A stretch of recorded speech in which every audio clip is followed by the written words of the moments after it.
না, অবশ্যই আমার ফিলিংসটা তো ফ্যান্টাস্টিক। বাট আমার কাছে মনে হয় যে আজকের খেলাটার বিষয়ে যদি একটু বলি, ওরা যেভাবে স্টার্ট করেছিল আর যেভাবে খেলা যাচ্ছিল, একটা সময় মনে হচ্ছিল যে 220-25 চেস করতে হইতে পারে। বাট আমার কাছে মনে হয় যে লাস্টের 3-4 ওভার আমাদের যে বলারগুলো বল করেছে এটা অসাধারণ ছিল। আমরা খুব বেশি বাউন্ডারি দিই নাই, খুব বেশি রানও দিই নাই, তো ওটা 20টা রান ওরা আমার হিসাবে কম করেছে যেভাবে ওদের স্টার্টিংটা ছিল। আমরা যখন ড্রেসিং রুমে যাই আমাদের প্লেয়াররা এটাই আলোচনা করছিলাম যে দ্যাট 20 শট আর যে ধরনের উইকেট, আমরা যদি ভালো স্টার্ট হয় it is possible. And then again ব্যাটিংয়ের নিয়েও আমরা যেটা কথা বলছিলাম যে আমাদের মানে প্রথম থেকে একদম পাগলের মতো মারতে হবে তা না, আমরা যদি 6 ওভারের মধ্যে 50-এর মধ্যে থাকি will be always in the game because we have that power hitter and experience in the team. So Alhamdulillah, I got a very good start, but it's also I give a lot of credit to Hridoy as well. হয়তো বা questions হইতে পারে যে হৃদয় এভাবে খেলছে কেন, actually হৃদয় এভাবে খেলার কারণেই কিন্তু আমি এভাবে খেলতে পারছি।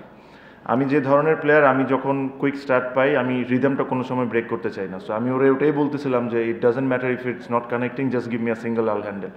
সো ওই কারণেই হয়তো বা এই ইনিংসটা হয়েছে, স্পেশালি ফার্স্ট ওভার আপনি যদি দেখেন ওদের যে বলারটা Sri Lankan Binura throughout the tournament, ও মনে হয় না যে প্রথম 2 ওভারে 10-12 রানের বেশি দিয়েছে। সো আজকে প্রথমবারের মতো যখন 3টা 4 হয়ে যায়, so I was feeling good, I was timing it nicely. But yeah I thought যার অনেক জনের ব্যাপারে অনেক কিছু বলতে পারি, বাট রিশাদের 2টা 6 ওয়াজ দ্য টার্নিং পয়েন্ট। আমার আমার মাই believe was 100%. I always thought that I still have a lot of cricket in me, even it is international. But সব কিছুর একটা সময় থাকে। প্রবাবলি আমি যখনই ছোটোবেলা যখন আমি ক্রিকেট খেলা শুরু করলাম, ইন্টারন্যাশনাল ক্রিকেট খেলতাম, আমি সবসময় আল্লাহর কাছে একটা জিনিস দোয়া করতাম যে আল্লাহ, আমি এমন সময় ক্রিকেটটা ছাড়ি যেখানে মানুষ আমাকে এসে বলতে হবে যে তুই আর 1 বছর খেলতে পারতি, আরও 1.5 বছর খেলতে পারতি। So this is what I always wanted and I had that opportunity. Yes, Champions Trophy was a big decision for me.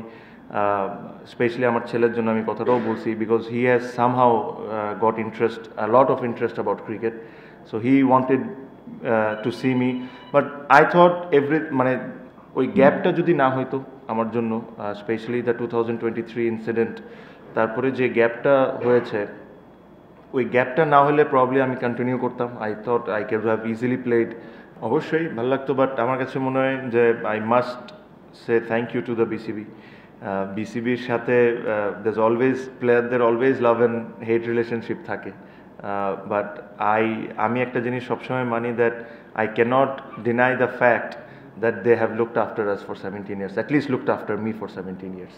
এটাতে বর্তমান প্রেসিডেন্ট আছে, আগের প্রেসিডেন্ট যিনি ছিলেন উনি ছিলেন, তার আগে যে ছিলেন উনি। So I thank each and every one, because হ্যাঁ অনেক কিছু আমার পছন্দ হয় নাই, অনেক কিছু আমার পছন্দ হয়েছে, বাট দে ওয়াজ, ওরা আমাকে একজন গার্জিয়ানের মতোই এই 17টা বছর আমাকে খেলার ব্যবস্থা করে দিয়েছেন। They have looked after me. So I thank them. International ক্রিকেটে হইতে পারতো কি পারতো না, বাট এখানে একটা মাঠের মধ্যে হয়েছে, আমি এটা নিয়ে অনেক খুশি। আমার কাছে মনে হয় I really thank the current BCB head and whoever is involve with this. It's a nice ending.